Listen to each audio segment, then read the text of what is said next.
Y vamos a dar inicio a la grabación del webinario. Les recuerdo que este webinar siempre lo vamos a compartir en nuestro canal de YouTube. De parte de CyberSec Cluster, nos da mucha felicidad dar inicio a esta serie de webinarios del año con IBM, quien es la organización que preside la junta directiva y que ha sido uno de los miembros fundadores claves del clúster. Estamos muy felices de compartir con todos ustedes estos espacios donde la idea es pues actualizarnos, poder compartir experiencias y poder también aclarar dudas que puedan tener, ¿verdad? Con todos estos expertos que nos acompañan. Para los que ya nos han acompañado, saben muy bien cómo es la dinámica, pueden hacer comentarios y consultas por el chat. Para los que nos acompañan por primera vez, contarles que, bueno, por un lado, CyberSec Cluster es una asociación sin fines de lucro, ¿verdad? Que promueve todo el desarrollo de la cultura, de la educación y del sector de ciberseguridad para Costa Rica y la región latinoamericana. Somos una alianza público-privada y miembros como IBM y otras organizaciones que forman parte de CyberSec son los que comparten este nivel de contenido y de experticia con todos ustedes. Como les mencionaba inicialmente, estamos grabando el webinario, vamos a compartirlo a través de nuestro canal de YouTube y también les haremos llegar el enlace por correo por si después lo quieren compartir con otras personas. El día de hoy me acompañan Joe Xatru y Rommel Marín de IBM. Rommel es el expositor del día de hoy. Él es un hacker de X-Force Threat de IBM, cuenta con 10 años de experiencia en ciberseguridad y durante los últimos 8 años ha orientado su carrera profesional a ciberseguridad ofensiva. Es miembro fundador del DEFCON Group DC 11506.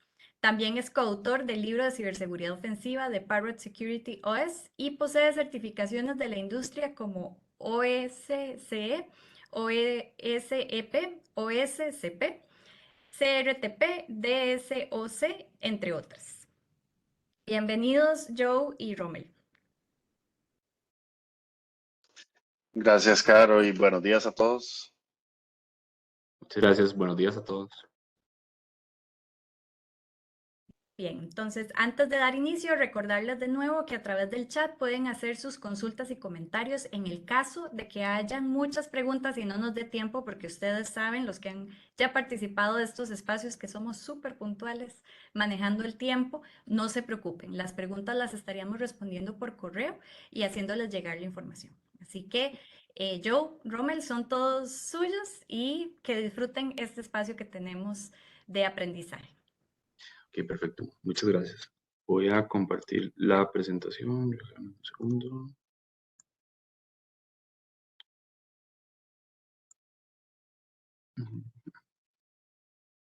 Ok, por favor me confirman si ven la portada o la presentación. Ok, perfecto. Ok, bueno, buenos días a todos los presentes. Como la compañera me presentó al inicio, mi nombre es Rommel Marín. Yo soy un pentester, un hacker del equipo de X4 Red de IBM. Soy, bueno, en la parte de Costa Rica.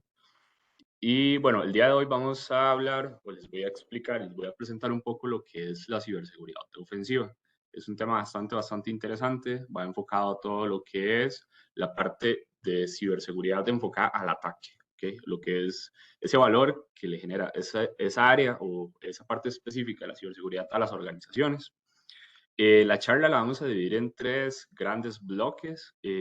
Para cada uno, al finalizar cada uno de esos bloques, abrimos un espacio para hacer consultas. Si tienen algún comentario o alguna duda puntual sobre ese tema, lo pueden hacer mediante el chat y las vamos a ir contestando. Si da el caso que son muchísimas preguntas y no nos alcanza el tiempo, puesto que desafortunadamente es limitado, nos las pueden hacer llegar y con mucho gusto se las estaré respondiendo en brevedad.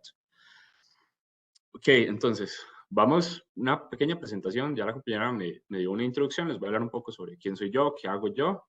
Y nos vamos a enfocar en 3 grandes bloques. ¿Cuáles son esos bloques? Nos vamos a enfocar a qué es la ciberseguridad ofensiva y en qué consiste, ¿ok? ¿Qué es esa parte de la ciberseguridad ofensiva? Vamos a ver la ciberseguridad ofensiva como tal y los beneficios que le generan a las organizaciones. Eso va a ser una segunda etapa. Y la última, que es un área que es muy importante, dado que en todas las charlas que he dado a lo largo de mi carrera, siempre surge esa duda de que cómo puedo hacer yo para unirme a un equipo de estos de ciberseguridad ofensiva, qué es lo que necesita, qué requieren ese currículum o qué conocimientos se necesitan para formar parte, por ejemplo, de nuestro equipo. ¿Okay? Y al final vamos a tener como otra parte de conclusiones y de cierre. Entonces, ya la compañera me presentó, bueno, mi nombre es Rommel Marín, mi grado académico es un máster, tengo un máster internacional o de la Universidad José Camilo Cela, esto es de Madrid, España, un máster en ciberseguridad. Soy miembro fundador del grupo de DEFCON Costa Rica. Esto, como ustedes saben, DEFCON es como una comunidad o una organización de hackers de todo el mundo que se divide en diferentes grupos, tanto dentro de Estados Unidos, que nació en Estados Unidos, como a nivel mundial. Nosotros hace 5 años decidimos, entre varios colegas del área dentro de Costa Rica, crear una comunidad de DEFCON, la cual es el DC 11506. Soy coautor del libro de ciberseguridad Parrot Security OS. Parrot Security OS es un sistema operativo similar a Kali Linux. Es un libro que lo creé con varios colegas de Latinoamérica, en el cual se da información de cómo utilizar las herramientas, cuál es un proceso de pentest, cómo se instala el sistema operativo, cómo se utilizan las principales herramientas. Es un libro completamente libre y gratuito que lo pueden encontrar en el sitio web de Parrot. Tengo aproximadamente unos 8 años de experiencia en ciberseguridad ofensiva. Me he enfocado a las diferentes áreas. Más adelante vamos a ver las 3 principales áreas o subáreas que enfocan lo que es la ciberseguridad ofensiva. Y cuento con certificaciones de la industria que van enfocadas a lo que es el área de ciberseguridad ofensiva. Muchas de estas son requisitos actuales para formar parte de los equipos de ciberseguridad ofensiva a lo largo del mundo. Y, por ejemplo, en nuestro equipo, muchas de ellas son requisitos. Dependiendo del puesto, por supuesto. Ahora, ¿qué es la ciberseguridad ofensiva o en qué consiste? A lo largo de los años, ha ido avanzando la tecnología y por ende la ciberseguridad también ha ido actualizándose y se ha ido como nombrando, se le ha ido dando un nombre a cada uno de esos tipos de ciberseguridad, ya que si nosotros vemos tecnologías de la información en sí, es un área completamente gigante que enfoca todo lo que es inteligencia artificial, desarrollo, infraestructura, etcétera. La ciberseguridad por sí misma también se divide en 3 grandes subáreas. ¿Cuáles son esas? Tenemos lo que es la ciberseguridad, podemos decirlo de una manera administrativa, todo lo que es cumplimiento, normativas, políticas, cumplimientos, estándares, va más un poco más enfocado a lo que es la seguridad de la información, que enfoca toda la operación de la organización, cómo la organización va a proteger esa seguridad o cómo va a proteger esa información independientemente del estado, sea física, en papel, impresa, sea digital, como la que almacenamos en sistemas o redes informáticas, y también puede ser verbal o visual. ¿Okay? Entonces, toda esa información tiene que requerir cierta protección dependiendo de la clasificación que se le haya dado a la información en la organización. Y de ello se encarga lo que es la seguridad de la información mediante cumplimientos, mediante estándares, mediante evaluaciones de riesgos, etcétera. Son temas un poco más administrativos y es una de las áreas o subáreas de la ciberseguridad. Luego tenemos lo que es la subárea de ciberseguridad defensiva. Se le conoce como Blue Team, por decirlo de alguna forma, que son esos equipos que se encargan de proteger las organizaciones. Comúnmente son los equipos que le hacen frente a un incidente de ciberseguridad, a un ataque, ya sea por un incidente de ransomware, sea un compromiso mediante ingeniería social, un phishing, una exfiltración de datos, algo por el estilo. Entonces, ese equipo, desde el que hace frente a el incidente y también va a lo largo del camino la implementación desde una perspectiva técnica de planes de ciberseguridad, de tecnología, le implementa la infraestructura, son los que se encargan de mantener las redes y los sistemas informáticos de la organización seguros desde una perspectiva tecnológica, porque es ciberseguridad, o sea, va enfocado a lo que es sistemas, redes, hardware, etcétera. ¿Okay? Entonces, a este equipo se le conoce con el nombre de Blue Team o equipo azul. Luego tenemos el Red Team o ciberseguridad ofensiva, que es lo que nos vamos a enfocar el día de hoy. ¿Qué es ese equipo? Ok, es ese equipo que le ayuda a la organización. Puede ser interno dentro de las organizaciones, que quiere decir que es un equipo que conforma una compañía, o sea, está dentro de la organización, o puede ser equipos tercerizados que hacen muchas organizaciones que contratan equipos de ciberseguridad, como en nuestro caso en Expert Red, para que les ayude a identificar todos esos riesgos, todas esas vulnerabilidades, todas esas brechas que se pueden materializar en algún momento. Entonces, es ese equipo que con técnicas y con una mentalidad de ataque, con conocimiento, o que el conocimiento y con las estrategias, las técnicas y las herramientas que utilizan los ciberdelincuentes, tratan de comprometer las organizaciones y con ello ayudan a las organizaciones a poder identificar todas esas posibles brechas, todas esas vulnerabilidades, todos esos riesgos antes de que un ciberdelincuente comprometa a la organización o explote esas vulnerabilidades o aproveche esas brechas. ¿Ok? Entonces, dicho desde una perspectiva un poco más a nivel de literatura, decimos que la ciberseguridad ofensiva consiste en el uso de técnicas, ¿ok? ¿Qué son técnicas? Son los diferentes TTPs o comportamientos o como puede ser la ingeniería social, como puede ser el malware. También tenemos herramientas.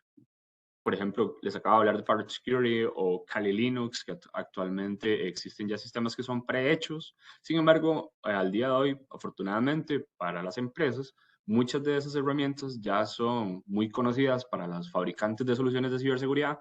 Entonces, ya todo eso no genera tanto efectividad para los ciberdelincuentes. Sin embargo, se han tenido que volver más creativos, al igual que nosotros, los pentesters o los hackers, que hemos tenido que proceder a crear herramientas nuevas, cosas más customizadas para poder hacerle frente a esas soluciones de seguridad y poder evadirlas para ver si efectivamente generan valor, si funcionan en la organización.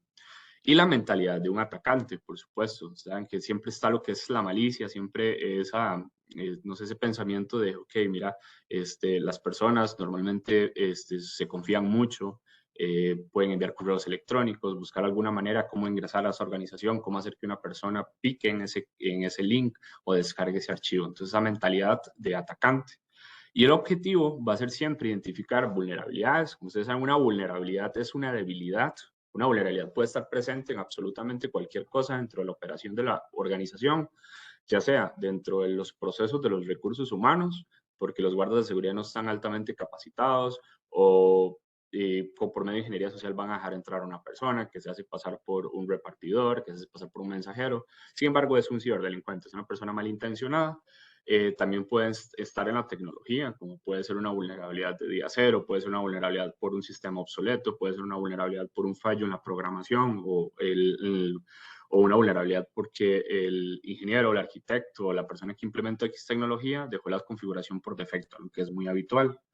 Entonces, básicamente son debilidades. Una vulnerabilidad, veámoslo como una debilidad. Y esas debilidades, esas vulnerabilidades, la ciberseguridad ofensiva las van a identificar en las tecnologías y en las defensas. ¿Okay? Más adelante lo voy a hablar, eso es bastante interesante, porque muchas veces las organizaciones tienden, o las empresas tienden a crear sus planes de ciberseguridad, implementan la tecnología de punta, la mejor tecnología que hay en el mercado para proteger absolutamente toda su organización, pero nunca lo ponen a prueba. Y tal vez a la llegada de que verdaderamente se materializa un incidente de ciberseguridad o un ataque, identifican que tal vez la tecnología estaba bien, pero los procesos que habían hecho o que tenían implementados no eran los mejores y no pudieron hacerle frente a ese incidente de ciberseguridad en el tiempo ideal, no pudieron contener la amenaza o se materializó y se expandió completamente. Por ejemplo, un incidente de ransomware. Okay, y las técnicas o esos ataques simulan una acción maliciosa, okay, para probar la capacidad de una empresa para detectar y responder. Entonces, muchas veces, como les mencionaba, las empresas implementan tecnología, pero muchas veces no se dan cuenta si verdaderamente está bien implementada, si verdaderamente es lo mejor que hay en el mercado o se ajusta a mis necesidades. Si no fue porque lo compré, porque me sonó bonito, pero no era lo que verdaderamente necesitaba porque no, o sea, no hice una evaluación posterior para ver, una prueba de concepto para ver si efectivamente esa solución funciona. Ahora, ya les mencioné que la ciberseguridad también se puede enfocar, o la ciberseguridad ofensiva también se divide en tres grandes grupos o tres tipos de servicios, también se podría decir de esa forma, que es lo que es gestión de vulnerabilidades o vulnerability management, lo que se encarga de, ya les voy a hablar como más a detalle, pero es lo que se enfoca a la gestión desde el descubrimiento de una vulnerabilidad, ojo, existente, porque son vulnerabilidades que ya se han documentado, ya un investigador de ciberseguridad, ya un pentester, ya un hacker, o incluso ya un ciberdelincuente la había identificado en algún momento, se documentó y ya está existente en algunas de las herramientas que se encargan de escanear vulnerabilidades.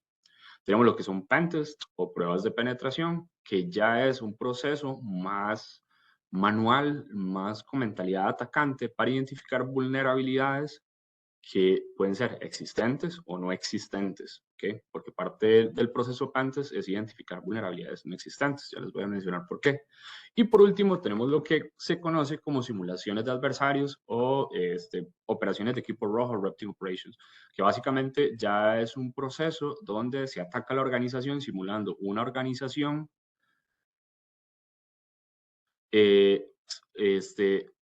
a una organización utilizando absolutamente todo tipo de técnicas y ya es una prueba donde se vale todo, por decirlo de alguna forma, que es que absolutamente podemos utilizar cualquier tipo de malware, cualquier tipo de técnica para completar una misión. Ahorita les voy a hablar un poco más sobre esos tipos de pruebas. Ahora, ¿qué son la gestión y la evaluación de vulnerabilidades? Entonces, la gestión y la evaluación de vulnerabilidades es un proceso en el cual va a ayudar a identificar las vulnerabilidades existentes en nuestras infraestructuras, redes, sistemas, aplicaciones, servidores, infraestructura, etcétera. Va a ayudar a evaluar esas vulnerabilidades, ya que muchas veces cuando las empresas hacen su primer escaneo de vulnerabilidades, desaparecen 1000, 2000, y puede ser una cantidad abrumadora y decir, ok, ahora ¿cómo hago? ¿Cuáles tengo que parchar primeras? Entonces, un proceso de gestión de vulnerabilidades acompaña a la organización a identificar cuáles son las vulnerabilidades que se tienen que mitigar primero, ¿okay? Utilizando criterios expertos de especialistas, de hackers, que les van a ayudar a decir, ok, mira, esta vulnerabilidad se tiene que parchar primero, tienes que traer a tu equipo de desarrollo para que genere un parche para esta aplicación, porque el riesgo que existe es y esto va a verse afectado de esta manera y de esta manera. Ahora, y también va a ayudar a mitigar las debilidades. Muchos de los equipos que se encargan de DMS o de gestión de vulnerabilidades dan el acompañamiento y el proceso de corrección de vulnerabilidades. ¿Por qué motivo? Como les mencioné al inicio, el equipo rojo o un equipo de ciberseguridad ofensiva puede ser externo o interno, a como las organizaciones pueden tener personal capacitado para corregir esas vulnerabilidades, puede que no haya equipo capacitado. Entonces, hay organizaciones externas, como en nuestro caso, que acompañan a las empresas en todo ese proceso de corrección y mitigación de vulnerabilidades. Y bueno, las evaluaciones de vulnerabilidades se realizan mediante diversas técnicas, como pueden ser escaneos de puertos, análisis de tráfico, revisión de registros de seguridad y análisis de código fuente. Sin embargo, normalmente estos son procesos más sistematizados, que quiere decir que se utilizan escáneres, herramientas especializadas creadas para identificar vulnerabilidades, ojo, identificadas. No va a aparecer un día cero una vulnerabilidad desconocida mediante un escáner de vulnerabilidades. ¿Por qué? Porque ya ellos son creados basados en una fuente de una base de datos de vulnerabilidades que ya en algún momento fueron identificadas y fueron documentadas. Ahora, por supuesto, cada tipo de gestión o cada tipo de, más bien, cada uno de estos subservicios cuentan con un flujo, principalmente el de gestión de vulnerabilidades. Más adelante vamos a ver una comparación entre los tres tipos de servicios, los tres tipos de subcategoría de ciberseguridad ofensiva. Sin embargo, la gestión de vulnerabilidades es un tipo de técnica o es un servicio o es un subgénero, un subtipo de ciberseguridad ofensiva que tiene que ser constante, que quiere decir que tiene que ser recurrente. De hecho, se recomienda realizar como una vez al mes, cada 2 meses como máximo. ¿Por qué motivo? Porque todos los días aparecen cientos de vulnerabilidades nuevas que se pueden ir documentando en el sitio de Mitri como un CV.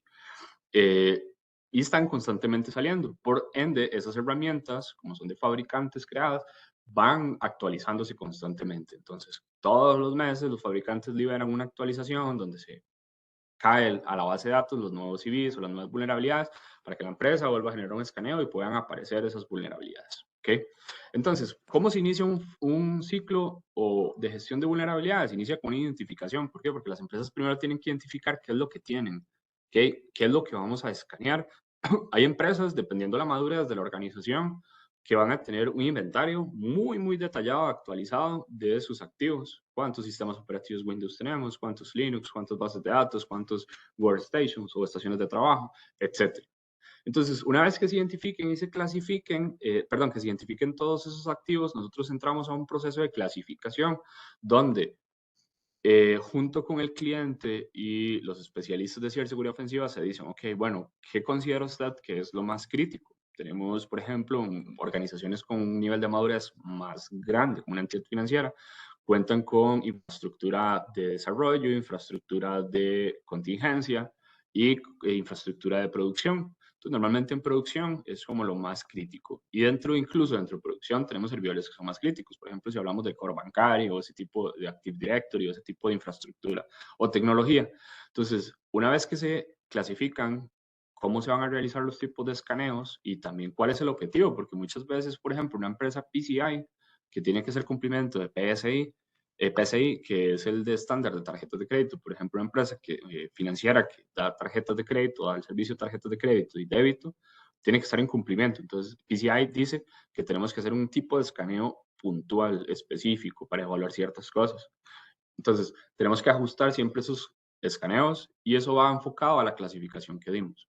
En el proceso de evaluación es cuando ya se ejecutan los escaneos, ok, vamos a tirar las herramientas, los escaneos pueden durar horas, pueden durar incluso días, dependiendo del tamaño de la infraestructura. Es un envío constante de tráfico. Muchas veces no son intrusivos, entonces se pueden manejar 24/7.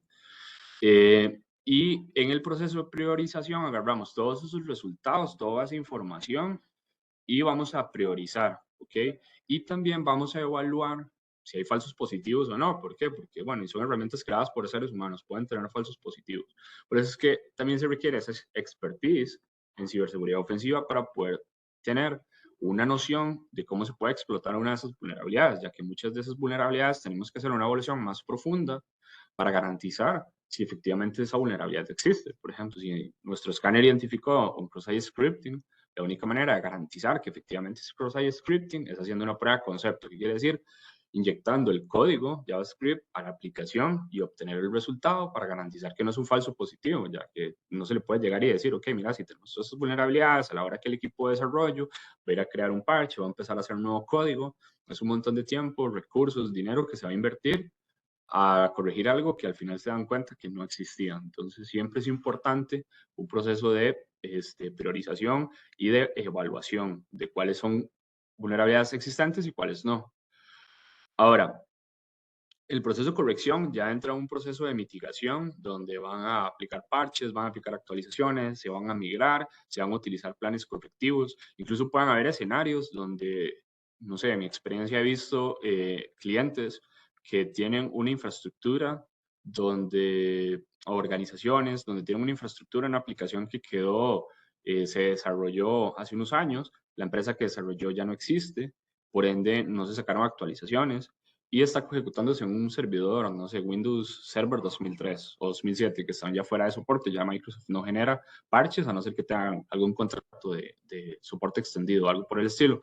Por ende, hay que entrar a un proceso que se llama controles compensatorios o la implementación de controles compensatorios, donde vamos a tratar de reducir la superficie de ataque a lo mínimo, hardenizando e implementando medidas correctivas o no, medidas de seguridad, ya sea software, hardware, etcétera, a ese activo vulnerable para evitar que se pueda materializar esa vulnerabilidad. Que en algún momento un atacante pueda aprovechar esa vulnerabilidad existente, dado que un sistema está obsoleto y la empresa tal vez en ese momento no cuenta con un presupuesto o con equipo para hacer un desarrollo, una nueva aplicación que pueda correr en un sistema operativo con soporte. Y eso puede ser un plan que le va a durar años en poder materializarlo. Por ende, existen ciertos controles que les puedan ayudar a las organizaciones a poder minimizar el riesgo.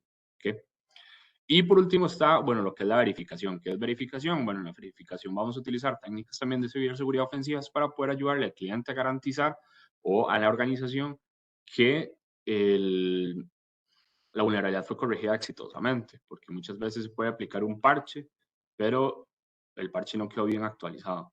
O el equipo de desarrollo creó una actualización para la aplicación, pero resulta que efectivamente no corrigió esa vulnerabilidad, no quedó corregida de la mejor manera, o se implementó un WAF o alguna solución para proteger y no se implementó de la mejor manera o no está correctamente implementada. Entonces, en ese proceso de verificación podemos acompañar a garantizar si se corrigió o no se corrigió.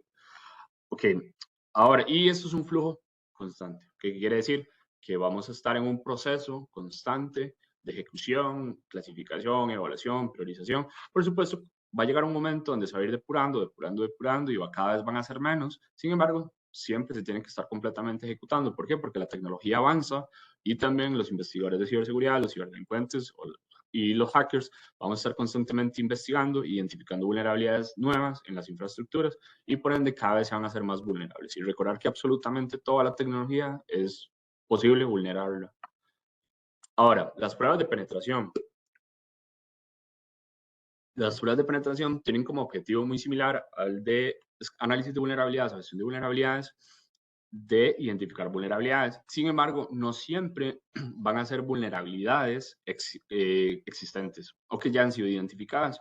¿Por qué motivo? Porque, ok, sí, una empresa nos puede decir, mira, necesitamos que hagas un pentest para mi infraestructura interna. Todo bien. Pero también puede llegar y me dice que necesito que me haga un pentest para una aplicación web, la cual yo desarrollé, la empresa desarrolló. Por ende, si es un desarrollo completamente customizado y propio, hay vulnerabilidades que no se van a haber identificado. ¿Por qué? Porque es una aplicación de uso interno que nunca fue expuesta. Por ende, si identificamos un SQL injection en esa aplicación, es una vulnerabilidad nueva. ¿Por qué? Porque no existe un CVE y no existe una documentación. Por ende, un escáner de vulnerabilidades no te va a poder identificar esa vulnerabilidad. Entonces, también la diferencia, ahorita vamos a ver más puntual, pero también las pruebas de penetración va a llevar lo que es un pensamiento un poco más de atacante, donde decir, ok, bueno, yo puedo ofuscar este código para que tal vez el WAF no me lo identifique y pueda hacer un proceso de evasión. O tal vez simplemente un filtro en X input de la aplicación, pero bueno, yo puedo tal vez utilizar un proceso de ofuscación o de cambio del código para que el servidor o la aplicación lo pueda procesar. Entonces, es una simulación de ataque y explotación diseñada para descubrir las debilidades de seguridad de un objetivo específico. ¿Okay? Ahorita les voy a hablar por qué objetivos específicos, porque hay muchos tipos de pruebas de penetración. Y bueno, los hackers realizan estas pruebas con las herramientas técnicas y prácticas de los delincuentes. Los ciberdelincuentes podrían usar para ingresar a un entorno y comprometer activos valiosos, ¿okay? Como puede ser una aplicación, puede ser una red. Y las pruebas de penetración pueden ocurrir de forma interna o externamente. Eso quiere decir que, como les mencioné, lo pueden hacer tanto equipos internos que están dentro de la organización como equipos externos a la organización.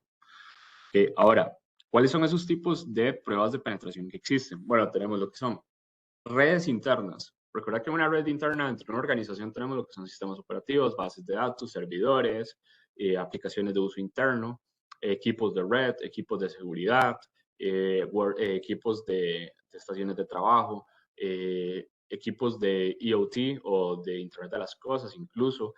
También tenemos impresoras, escáneres, teléfonos, etc.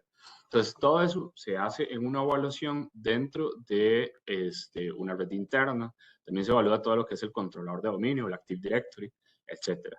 Y normalmente en la literatura este tipo de pruebas se categorizan en tres como categorías, por decirlo de alguna forma, la redundancia, que son las pruebas de caja negra, que es una caja negra cuando el pentester o el hacker no tiene absolutamente nada de conocimiento en la infraestructura. ¿Okay? Únicamente te van a dar un punto de red, llegas con tu laptop y comienzas a atacar y a identificar todo lo que puedes. ¿Okay? Luego también tenemos lo que son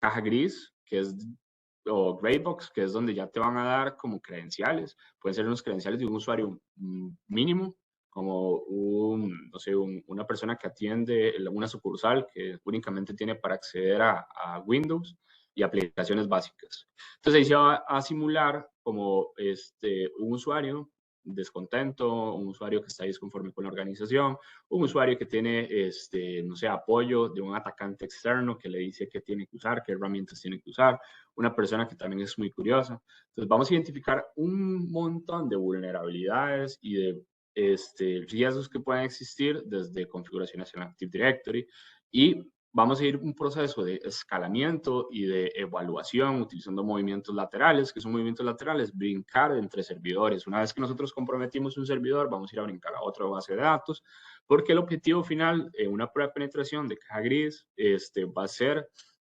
poder identificar o poder hacernos con un usuario administrador de dominio, que es el usuario más poderoso dentro de la red. ¿Ok?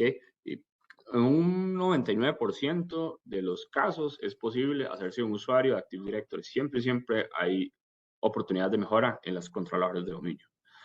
Luego, tenemos por último los de que son caja blanca, white box, que lo que se encargan es cuando nosotros tenemos conocimiento absoluto. Ya el cliente nos entrega un diagrama de red, nos va a entregar un usuario incluso administrador si es necesario, nos va a dar varias direcciones IPs, nos va a dar un punto de red sin limitaciones, porque un red box o un black box podemos tener limitaciones de un DLP. Entonces tenemos que evadir ese DLP para poder brincar, o van a haber ciertas limitantes. Por ejemplo, en las pruebas de PCI no tenemos acceso a PCI. PCI está completamente delimitado. Hay un firewall que bloquea el acceso de las redes externas, o perdón, de las redes operacionales a las redes de PCI, que es donde está toda la información de los clientes de tarjetas de crédito y débito, los datos financieros. Por ende, tenemos que ir brincando y ver cómo podemos evadir todos los controles hasta llegar a servidores de PCI. ¿Okay? Entonces, ahí en caja blanca puede que no tenga acceso incluso a PCI para poder identificar adentro, si es necesario. Ahora, redes externas, ¿qué son las redes externas? Disculpen, acá puse redes internas 2 veces. Redes externas es toda la infraestructura pública, lo que son direcciones IPs públicas, hostnames, dominios, subdominios, servicios de correo, aplicaciones, VPNs, absolutamente todo lo que está expuesto a Internet. Entonces, a eso se realiza una prueba de penetración con el objetivo de ver si es posible vulnerar de todas esas aplicaciones, identificar vulnerabilidades en esas aplicaciones, en esos servicios, y también ver si es posible brincar adentro de la DMZ y después pivotear a las redes internas, etc. Entonces, parte de lo que vamos a hacer en las redes externas. Aplicaciones web, las aplicaciones web se dividen en 3 tipos, por decirlo de alguna forma. Tenemos las que son entry level o las que son más básicas, como puede ser un API únicamente, una interfaz, una aplicación para hacer consulta de información. Son aplicaciones que tienen flujos muy reducidos. Tenemos aplicaciones que son como las estándar, son aplicaciones un poco más extensas, puede ser como una aplicación de universidad, puede ser una aplicación, no sé, de un financiera, por ejemplo, en la cual ya tiene más servicios, tiene más procesos, tiene más flujos que ejecutar, consulta varios APIs. Y tenemos las aplicaciones advanced, que son aplicaciones que puedes estar en cluster, aplicaciones que tienen múltiples bases de datos, una aplicación que conforma múltiples aplicaciones subinternas. Después de un proceso de autenticación hay un montón de más aplicaciones, es una aplicación más avanzada. Cada una de estas aplicaciones, por supuesto, lleva un tiempo de testing activo, lo que es hackeo, ¿okay? Porque, por supuesto, son con límite de tiempo, normalmente van de una semana hasta un mes. No es como que vamos a estar todo un año atacando, identificando. Normalmente tiene un limitante de tiempo. Aplicaciones móviles. En aplicaciones móviles se evalúa todo lo que son aplicaciones Android y aplicaciones iOS, que son ahorita como los sistemas operativos más populares o más utilizados en el mercado. Y se evalúan de dos perspectivas. Análisis estático, que es agarrar la aplicación empaquetada como tal, el punto APK o el punto IPA en iOS, y vamos a proceder a hacer ingeniería inversa, vamos a proceder a analizar el código, identificar todas esas vulnerabilidades, ofuscarla, el SSL pinning, etcétera, para ver qué se podría realizar con esa aplicación. Y también tenemos el análisis dinámico. ¿Qué es un análisis dinámico? El análisis dinámico es cuando instalamos la aplicación en un dispositivo móvil, sea con root, sea con jailbreak, sea sin jailbreak, sea sin root, y vamos a tratar de modificar y atacar esa aplicación. Por, no sé, un ejemplo, una aplicación bancaria, ver si es posible modificar los montos, ver si es posible consultar información de otro cliente, si es posible hacer un pivoteo, si es posible extraer datos, si es posible ejecutar código, etcétera, por decir algunos ejemplos. Entonces, a eso nos enfocamos en nos enfocamos en lo que son las aplicaciones móviles.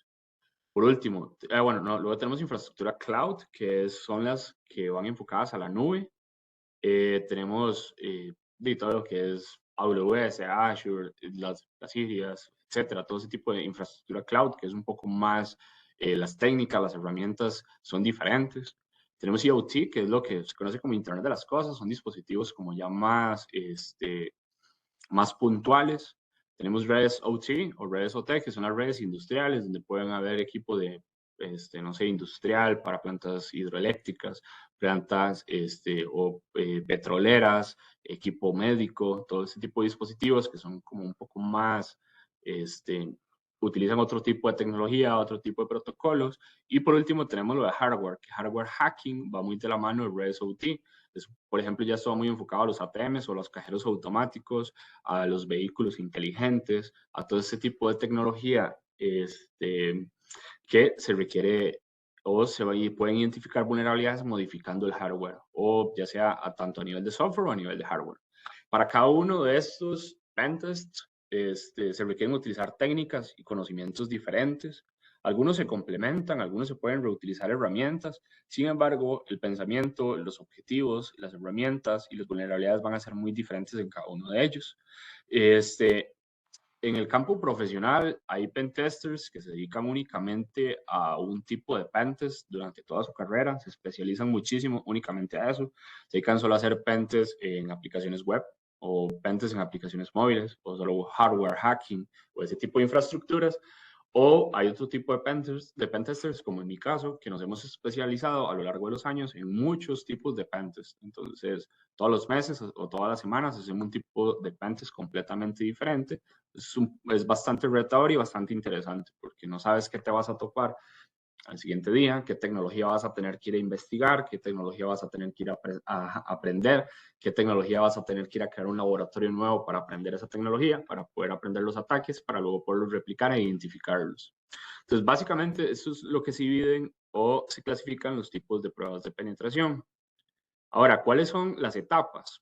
Las etapas de pruebas de penetración tenemos lo que es la planificación, donde se determina qué es lo que se quiere evaluar, una aplicación web, por ejemplo, o una red interna. En una etapa de reconocimiento es como la etapa clave del pentest. ¿Por qué motivo? Porque aquí es donde nosotros vamos a identificar toda la tecnología, puertos, servicios, tipos de sistemas operativos, versiones, direcciones IPs, nombres de dominio, usuarios, etcétera. Para poder luego realizar escaneos, también nos vamos a apoyar con escaneos. ¿Por qué motivo? Porque hay redes que son gigantes, gigantes de 20.000 nodos, 50.000 hasta 100.000 nodos, con un montón de controladores de dominio, etcétera. Y tenemos solo 2 semanas para completar ese objetivo. Entonces, ir uno por uno es humanamente imposible para incluso 1 o 2 personas. Por ende, utilizamos herramientas que nos van a ayudar a barrer y poder identificar algunas vulnerabilidades. Podemos identificar los equipos que son más vulnerables y enfocarnos principalmente a esos, atacarlos y ir identificando vulnerabilidades. Esto principalmente para pentest, que son como redes, porque cuando son aplicaciones no se utilizan escaneos, es todo manual. Es donde ya nosotros empezamos a inyectar el código, tratamos de modificar los requests, si es una aplicación web, los get, los post, los datos que se envían, tratar de modificarlos, interceptarlos para cambiar el comportamiento de la aplicación e identificar esas vulnerabilidades no existentes. Explotación, vamos a explotar las vulnerabilidades. Si encontramos una vulnerabilidad de SQL Injection, la vamos a explotar y vamos a estar explotando hasta que podamos comprometer la totalidad de la aplicación, o sacar la base de datos o extraer toda esa información posible.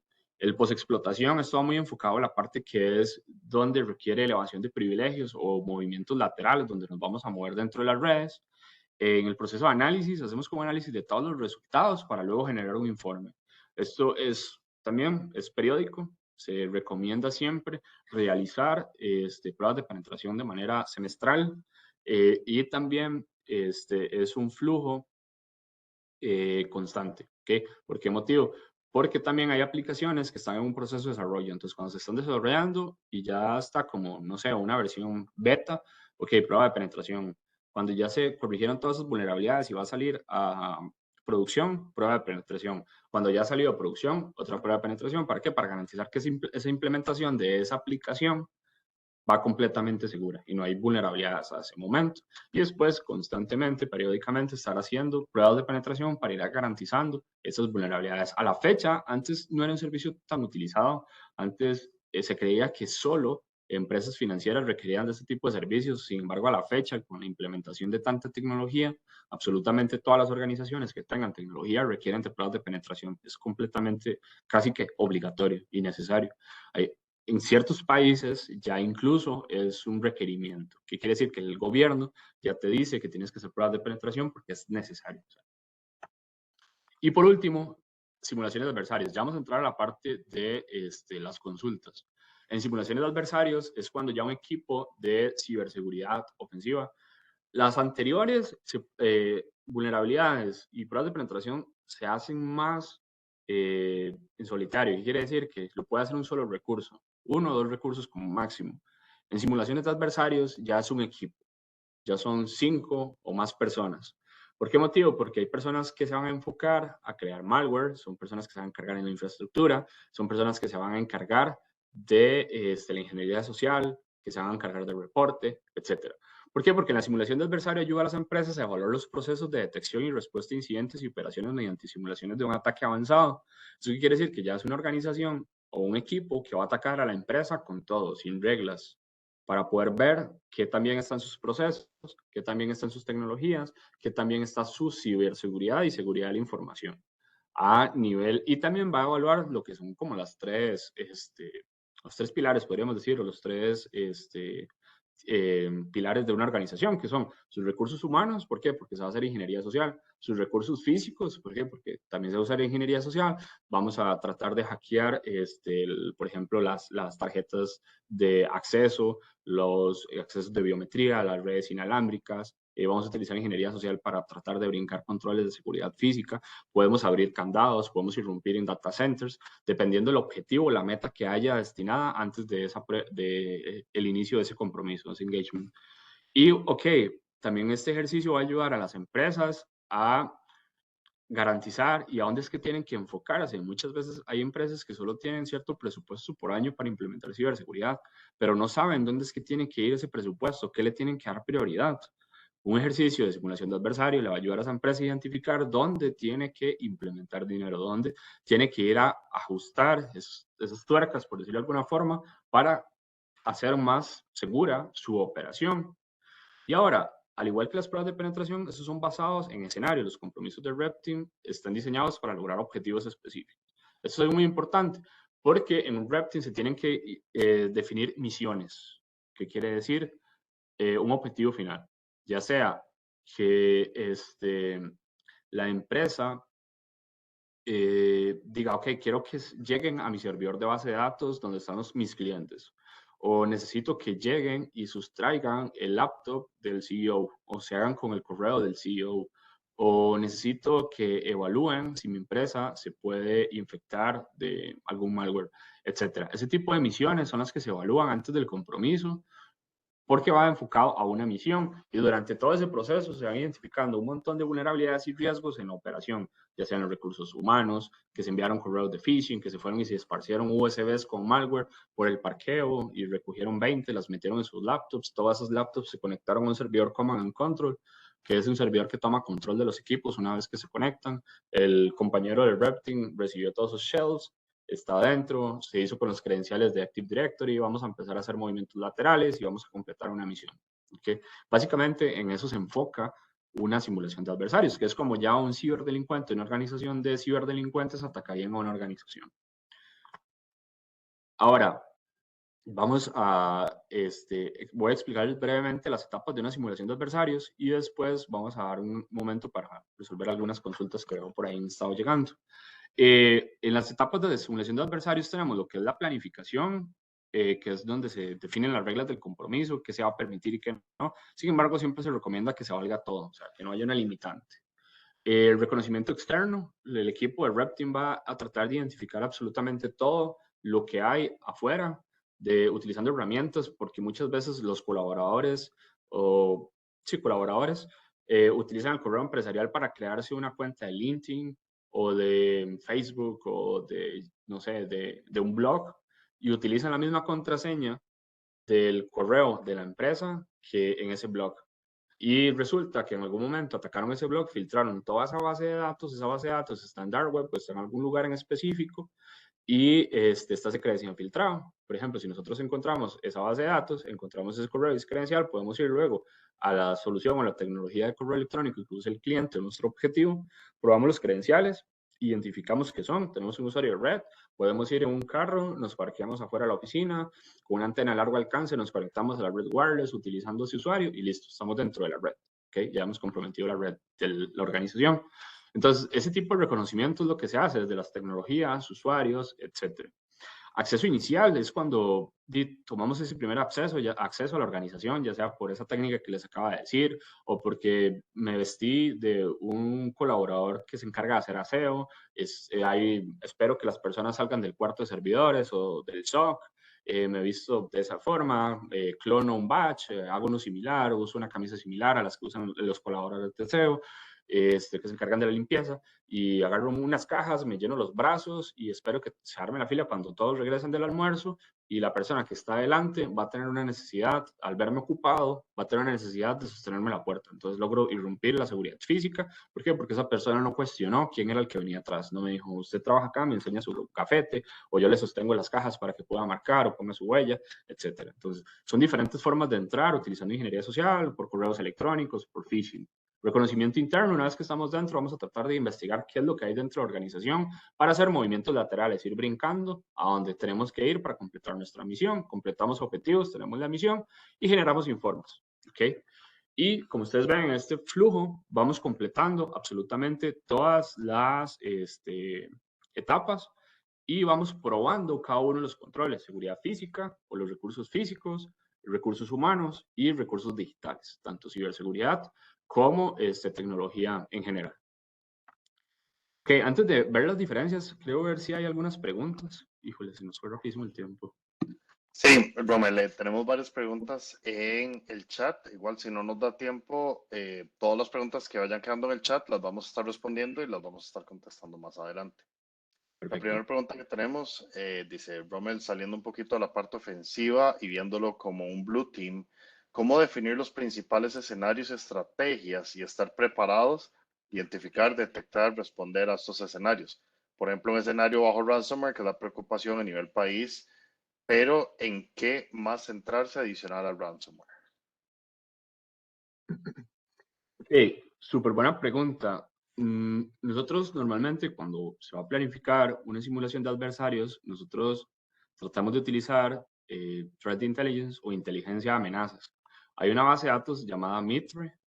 En Mitre hay un framework en el cual están documentadas como todas las organizaciones de ciberdelincuentes que han existido, por decirlo de alguna forma, existido a lo largo del tiempo. Y están las técnicas que comúnmente se utilizan, qué herramientas, cómo se actúan. Entonces, con Mitre Framework, ustedes pueden ayudar a la organización a evaluar cuáles son las tendencias que actualmente se están utilizando, porque sí, es bastante retador, porque tenemos que no solo prepararnos para el ransomware, sino para todo el tipo de ataques que actualmente se están haciendo, desde estafas, ingeniería social, troyanos, que el ransomware, que intrusiones físicas, etcétera. Incluso que hasta nuestros mismos usuarios o las personas que están dentro de la organización, tenemos que incluso proteger la organización hasta de ellos. Entonces, con esa fuente de amenazas, creo que es la mejor manera de poder evaluar a qué nos tenemos que, a qué tenemos que proteger, o sea, y qué tenemos que usar. Y por supuesto, siempre garantizar si ese blue team está capacitado. Y la única manera de estar capacitado es ponerlo a prueba, porque podemos mandarlo a capacitarse, hacer las mejores certificaciones del mundo. Pero a la hora de la llegada, bajo ese estrés, bajo esa presión que conlleva atender un incidente, hay que ver cómo lo protegemos, ¿verdad? Y una de las mejores maneras de poder identificarlos mediante la simulación de adversarios. Y ahorita vamos a ver un poco los beneficios que tiene esto. Entonces sí, tal vez ahorita al final les envío en el chat el enlace de Mitre para que lo puedan ver. O ahí pueden poner en Internet Mitre Framework o se meten a la página de Mitre y ahí pueden ver la matriz que ellos han documentado. Es impresionante cómo se ha documentado ese proyecto, que les puede ayudar a generar mucha inteligencia sobre qué es lo que tienen que protegerse y cómo se pueden proteger. Listo. Dice la próxima pregunta, me imagino que dependiendo de la caja que el cliente entregue al pentester, sea blanca, gris o negra, todo esto tiene que quedar bien documentado con los límites de las acciones que el cliente aprobó realizar en su red, tipo contrato, backup, para ellos como para nosotros, ¿o me equivoco? Y algo muy importante, y siempre voy a aclarar eso, es que absolutamente nadie puede realizar una prueba de penetración, un escaneo o cualquier técnica, la que he mencionado acá, sin una autorización por escrito firmada, ¿verdad? Es algo súper importante. Si bien es cierto, para eso existen técnicas en las cuales infraestructura que nosotros podemos crear en nuestras casas, en nuestros equipos, para probar técnicas, pero ustedes no pueden llegar y probar una técnica contra una organización, una empresa, sin una autorización por escrito, porque es un delito. O sea, los delitos son penados en todos los países, ese tipo de delitos. Por ende, siempre tienen que haber contratos de qué se puede hacer, cómo no se puede hacer, cuánto es la duración, y qué está permitido y qué no está permitido. Una muy buena práctica es que cuando ustedes estén durante un compromiso o una prueba de penetración, identifican una vulnerabilidad de la cual no están seguros si puede generar algún tipo de incidente, porque, ok, nosotros muchas veces los clientes nos piden que hagamos pentes sobre la infraestructura de producción, pero no estamos seguros si, tal vez no estemos seguros porque es una tecnología que no conocemos a fondo, si un SQL injection puede modificar algo en la base de datos, o no sé si este proceso de explotación de un buffer overflow va a generar una denegación de servicios a la aplicación, y una denegación de servicios en un ambiente de producción para un cliente es algo súper crítico. Por ende, les recomiendo siempre pedir solicitud de un visto bueno. Ok, mira, cliente, acabo de identificar esa vulnerabilidad, recomiendo explotarla para descartar que sea un falso positivo y poder garantizar y poder tener un panorama más extenso sobre cómo corregirla y qué es lo que está afectando y cómo se afecta. Sin embargo, requiere una ventana de tiempo controlada para poder hacerlo. Entonces, siempre todo muy documentado y sí, efectivamente, todo tiene que ser mediante contratos. Tal vez una más para ir finalizando con los temas y después este, atendemos otras consultas. Sí, el backup siempre va a estar recomendado por temas de buenas prácticas, un backup daily o weekly en un repositorio externo. La pregunta va más mantener su backup externo o no, asumo que va a ser relacionado con la seguridad de ese backup para evitar su robo de información a través de sus respaldos. Está muy clara la pregunta como a qué va relacionado. Sin embargo, los backups siempre tienen que estar completamente alejados. Si hablamos de ransomware, no puedes tener un backup dentro del mismo servidor, por supuesto. O sea, si quieres proteger datos, tienes que tenerlo completamente aislado del área que va a ser la superficie de ataque. Entonces, por ejemplo, si tenemos producción, lo recomendable es que los backups estén en otro lado, completamente alejado de esto, porque si no sucede lo que ha pasado con muchas empresas hoy en día, que tienen incidentes de ransomware, pero también les terminan cifrando los backups. Entonces, es un incidente completamente crítico en el cual casi que no hay salidas, a no ser que exista una llave para descifrar ese ransomware. En algún momento alguna organización haya creado esa llave para poderlo abrir. Entonces, vamos a continuar con las últimas diapositivas y después creo que podemos agarrar unos 2 minutitos más para aclarar algunas otras preguntas, y las otras nos las llevamos para después hacerles llegar las respuestas. Ahora, las diferencias entre un escaneo de vulnerabilidades, pruebas de penetración y simulaciones de adversarios es los objetivos. Los escaneos de vulnerabilidades, identificar vulnerabilidades existentes. Las pruebas de penetración, identificar vulnerabilidades existentes y no existentes utilizando técnicas de atacante. Y las simulaciones de adversarios se van a encargar de identificar vulnerabilidades en toda la organización, operación, recursos humanos, recursos físicos, en tecnología, absolutamente en todo. Y también van a ayudar a las empresas a identificar si su equipo de ciberseguridad defensiva está bien hecho, con el beneficio de no generar titulares en prensa, por ejemplo, o no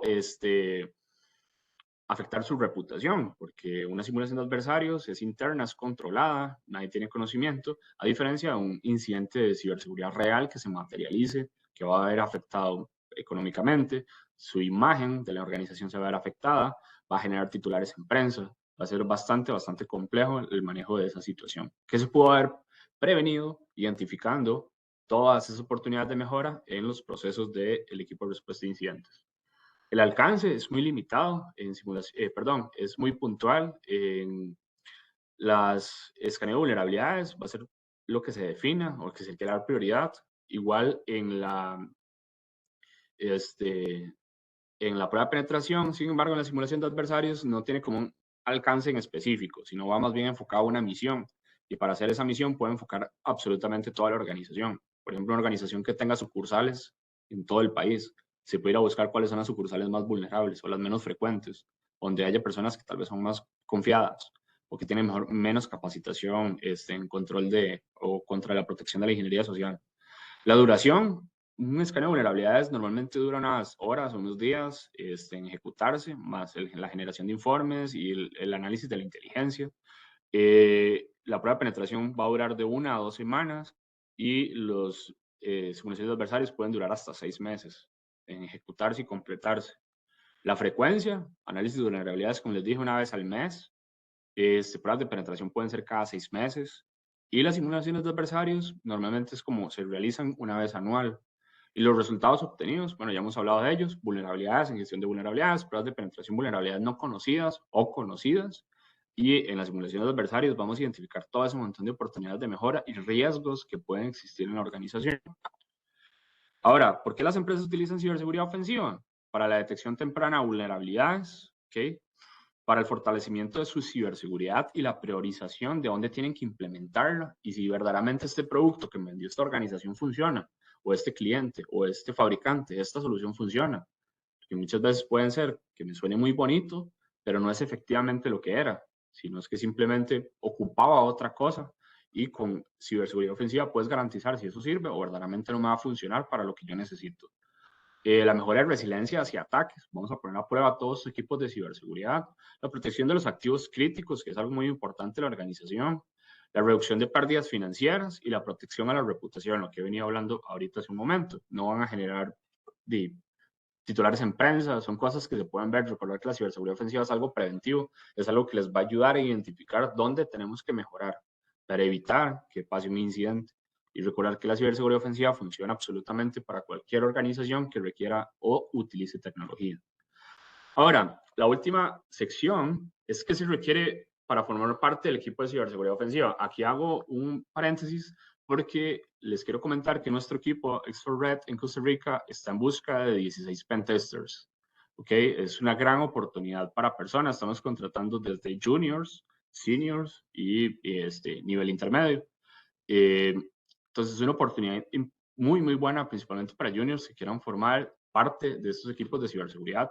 Ahora a los compañeros del clúster les puedes compartir el link donde está el puesto, los requerimientos y todo lo que se necesita para poder iniciar un proceso de reclutamiento en nuestra organización, que es un equipo bastante cool, en el cual les recomiendo que si están súper interesados que apliquen. Ahora, ¿qué se necesita?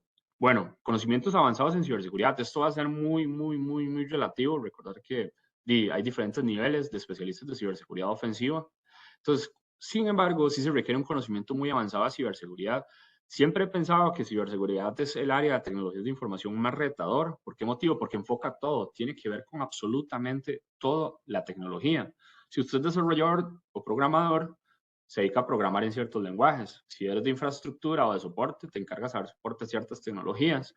Pero cuando te dedicas a ciberseguridad, tienes que proteger absolutamente todas las tecnologías, las conozcas o no las conozcas.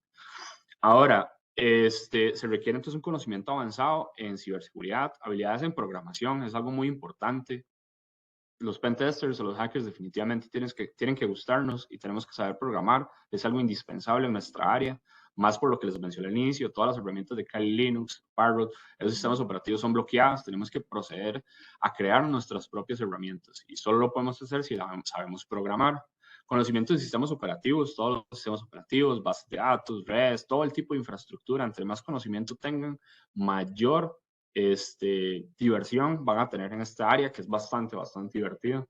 Análisis y un pensamiento muy crítico, eso es muy importante. Tener comunicación efectiva, ¿por qué? Porque tenemos que hablar con clientes, tenemos que tener la habilidad para presentar un informe de vulnerabilidades o de riesgos, no solo desde una perspectiva técnica, sino desde una perspectiva ejecutiva a juntas directivas. Tenemos que ir a hablar a un directivo de por qué estás mal y por qué tienes que invertir en corregir esto.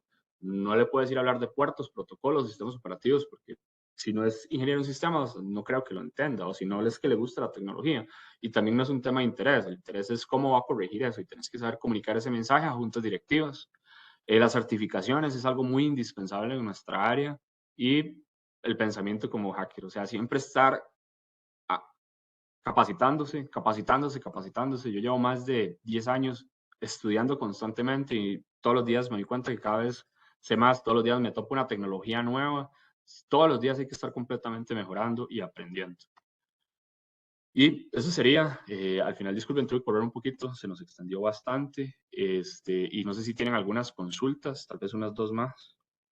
Tal vez Para ir en finalizando. este momento que ya estamos al final de la hora, vamos a proceder a responder las preguntas por correo. Ok, Igual perfecto. les agradezco a todos por su tiempo. Caro. Gracias, Joe, y gracias, Rommel, por toda la información. Creo que todos estaban bien concentrados tomando nota.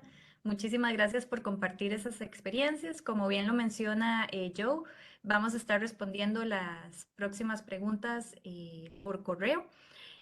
Además, se les hará llegar el enlace, la grabación de este webinar por si les quedó algún detalle, si quieren repasar algo o por favor para compartirlo. Pueden suscribirse al canal de YouTube y también les vamos a mandar en ese correo de nuevo el enlace para aplicar. Vean que hay una gran oportunidad para formar parte de una gran organización y ojalá la puedan aprovechar.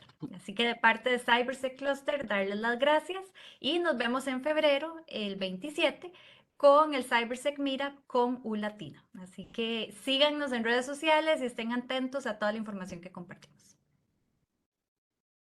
Gracias, hasta luego. Hasta luego, muchas gracias a todos. Gracias a todos.